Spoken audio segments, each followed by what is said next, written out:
starts a little after 8 a.m. on Monday, August 24th.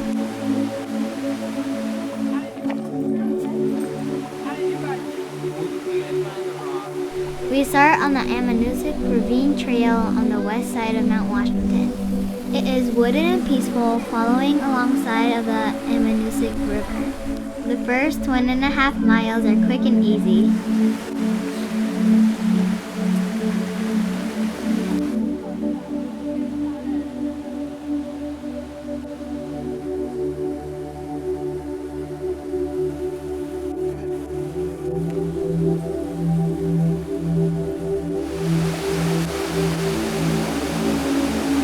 The hills grow steeper and the rocks bigger.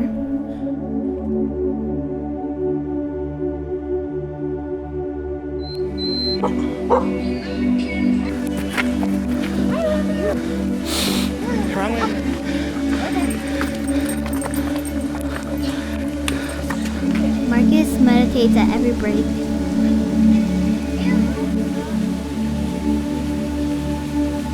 There are gorgeous waterfalls everywhere, but the climbs can prevent you from taking in the beauty.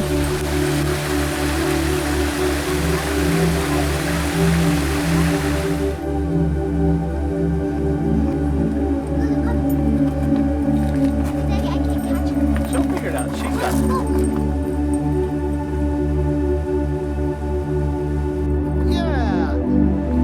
The trees started thinning out as we approached the Lake of the Clouds hut at 3.1 miles.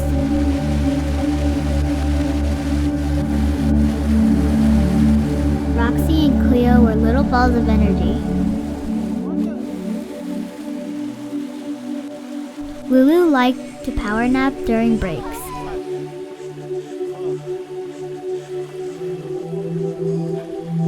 We climbed and climbed and climbed some more. Here we got our first glimpse of the Mount Washington peak. Ben couldn't hold in his excitement any longer. We are now above the tree line and the sun was shining. We could see the Lakes of the Clouds hut over this last climb where we could use the bathroom and fill up our drinking water.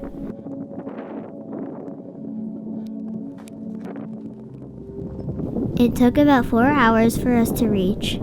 1.5 miles to go till we reach the top of Mount Washington.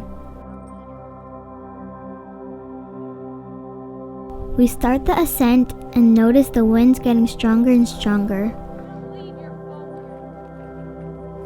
It's all rocks and boulders now, so instead of trailblazes, we follow the cairns.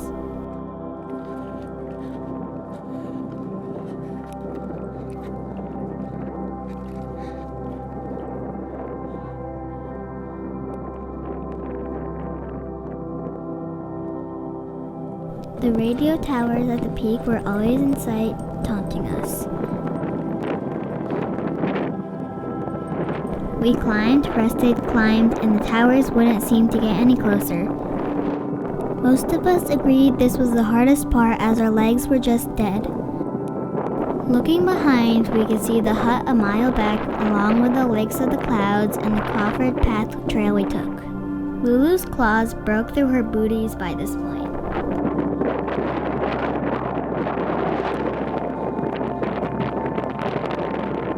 The final 1,200 feet, over 1.5 miles, took about an hour and a half.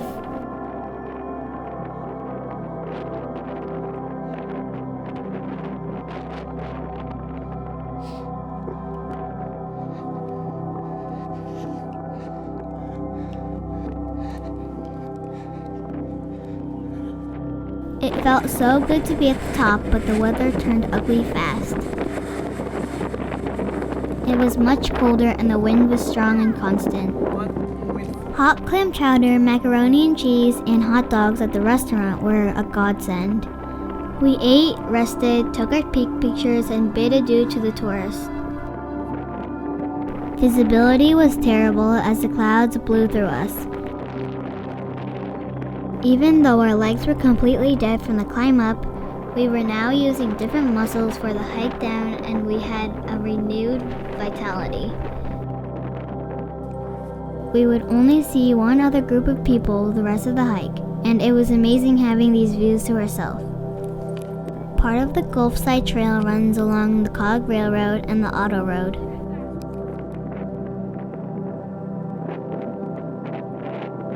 Katina tries unsuccessfully to get the Cog train to blow their horn.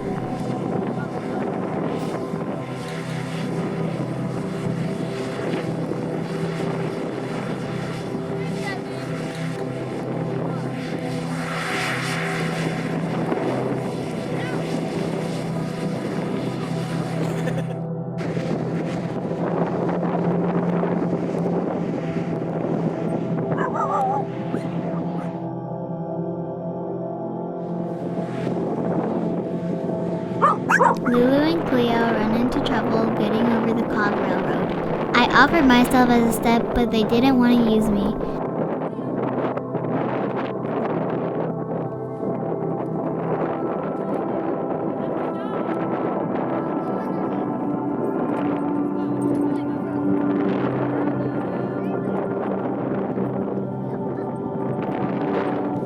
We unexpectedly had some of the best views of the hike here on the Gulfside Trail.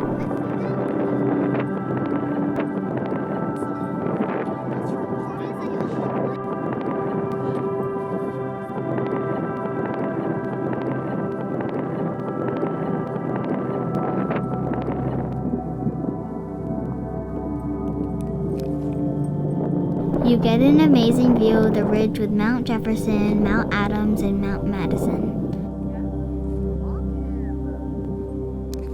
The edges have steep drops. It must be scary here in the winter. 0.4 miles till Jewell Trail and the way home.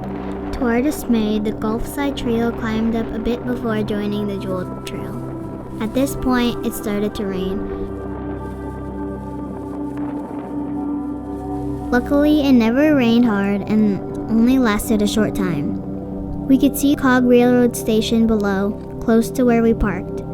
It's still 4 miles away and getting dark fast. Everyone's tired, including Pikachu, but we kept pushing on.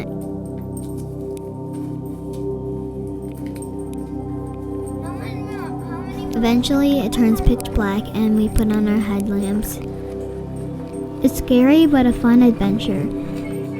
We finally make it back to the car after almost 12 hours. It was our toughest hike yet and we can't wait for the next one.